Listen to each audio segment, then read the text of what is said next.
অনেক লোক অনেক কিছু বলছেন, সেটা তাদের পার্টির যে প্রতিনিধি উনি আর টার্গেট করবেন পার্টি দেখবে, এটা আমাদের কিছু বলার নেই। নীতি আয়োগের বৈঠকে যাননি, দিল্লিতে এনডিএ এর মুখ্যমন্ত্রীদের বৈঠকে যোগ দিয়েও মাঝপথে বেরিয়ে গেলেন নীতিশ কুমার।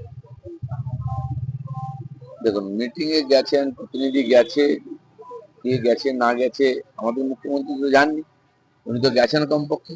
আর যে বিষয়ে আলোচনা হয় তার জন্য যোগ্য লোক ওখানে থাকে, তারা বিষয়টা জানকারি দেয় আর জানকারি নেয়।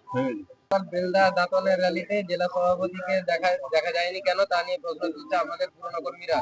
জেলার ভাইস প্রেসিডেন্ট গৌরী শঙ্কর ও রমাপ্রসাদ গিরি অভিযোগ, গতকাল জেলা সভাপতি তাদের ডাকেনি। তাদের অভিযোগ 27 তারিখ পাল্টা বিজেপি র্যালি করবে হিরণকে নিয়ে। জেলা সভাপতি এগরাই ছিল, আমি যতদূর জানি জেলার নেতাদেরকে জেলা থেকেই বলা হয়েছে বিভিন্ন, কাল 5 জায়গায় র্যালি ছিল, তারা গেছে। আমার তো মনে হয় পাড়ায় পাড়ায় র্যালি হওয়া উচিত। যাদের ক্ষমতা আছে তারা প্রত্যেক বুথে পাড়াই করুক, সাধারণ মানুষকে নিয়ে করুক। ভারতবর্ষে এত বড় বিজয়, এটা আমাদের কাছে গৌরবের।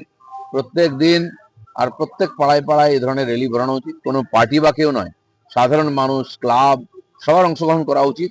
এটা রাষ্ট্রের ব্যাপার। আর আজকে একটা সুযোগ এসেছে, ভারতবর্ষে 142 কোটি লোক একসঙ্গে এক সুরে কথা বলছে পাকিস্তানের বিরুদ্ধে, যেন সব জায়গায় এরকম র্যালি হওয়া উচিত।